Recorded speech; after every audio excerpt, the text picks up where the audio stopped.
Yeah, it's been a while. It has been too long. And I'm back with a bang. We're back with a splash in this case, because it's time to review something beachy.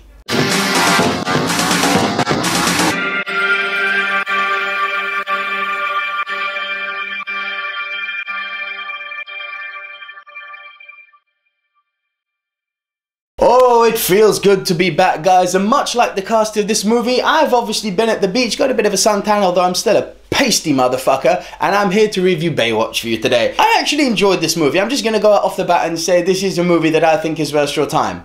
Asterisk, you better enjoy your dick jokes for this movie. The plot is so throwaway that you really don't want to go into this movie with your intellectual glasses on, trying to analyze this movie and look at its themes and look at its plot development and look at its characters. Then you are not going to enjoy this movie. That's a fact. The plot is as weak as you get, much like the 90s TV show. So essentially, The Rock plays Mitch Buchanan and he runs an elite lifeguard force on a beach called Baywatch. The lifeguard scenes in this movie are actually legitimately cool. They actually have some stakes. People can die. It's not a guaranteed save every time. People die in this movie, which actually adds some gravitas to it. However, the plot mixed in with that is as follows. A new type of crystal methamphetamine washes up on the beach called flakka, and The Rock, because he's not just a fucking lifeguard, he also runs a team of super sleuth lifeguards, so they're all kind of private investigators, although they're not, they're just fucking moonlight as that. It's not part of their job, but they do it anyway. There's two plot lines going on here. You've got the one where you've got this flakka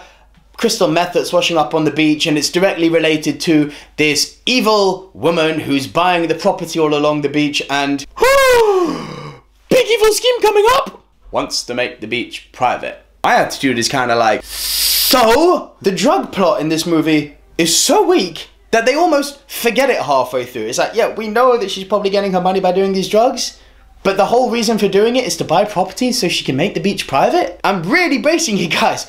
Don't go into this movie for the plot.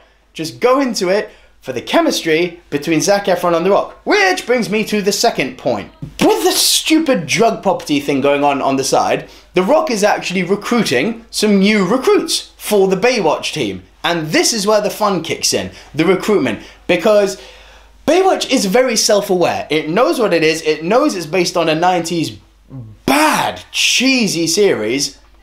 And it's very referential to itself and to that series. It takes the piss out of itself in the best possible way. And it's kind of good when a movie is tongue-in-cheek like that. The chemistry between The Rock and Zac Efron is off the chain. Like, these two were born to do a movie together. They are so funny, and everything around them is just so comically combustible. It's brilliant. But as I said, the main thing in this movie, it's dick jokes. You've seen a little taste of it maybe from the trailer. Make sure my front bum looks big. Big dick? Big dick. That's the sort of thing that you're going to be in for. And if that makes you laugh, you are going to have a good time with this movie. And the thing that I thought was very good is that obviously the 90s series was famed for the objectification of women. Now that doesn't really fly in the 21st century, and rightfully so. So although there's a lot of cleavage shots, there's a lot of the slow-mo running, it takes the piss out of itself in that. Whereby women are, one moment they're objectified, the next minute the feminist agenda is pushed, and that's a fucking good thing. It balances things out so that it's not just hot woman, hot woman, hot woman, focus on The Rock and Zac Efron. It's like, no. They are as relevant to the fucking plot and to the movie as the men are. It's equal pegging here. It's not just, look at my boobies. That's not the name of the game, and that's a good thing. On the flip side, the other thing that worried me, I can't remember the actor's name, forgive me. This guy, who I thought was going to be used as the body shaming. You know, you've got The Rock, big man. You got Zac Efron, rip the fucking high heaven. Of course you got to bring in the fat guy, so you're going to name shame and body shame him. They don't. They dick shame him, but they don't body shame him. In fact, the biggest buffoon of this movie is Zac Efron. And that's a good thing. Again, they take the piss out of his High School Musical background and all of that. They take the piss out of the fact that he looks like a member of a boy band. It's brilliant. But as I say, again, the thing that brings this movie down is that first plot narrative I told you about.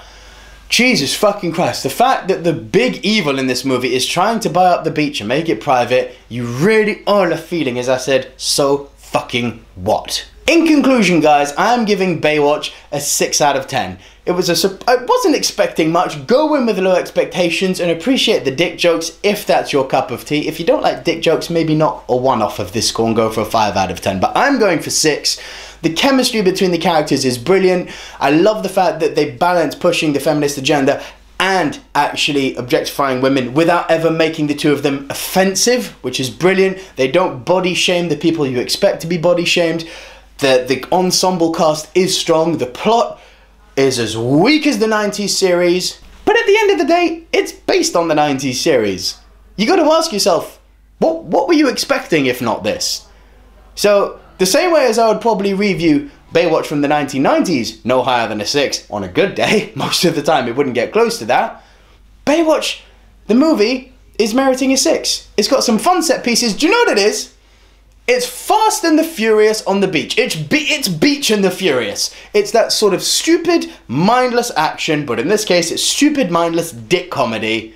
Turn your brain off to summer blockbuster, shove some popcorn in your face, and have a fucking laugh.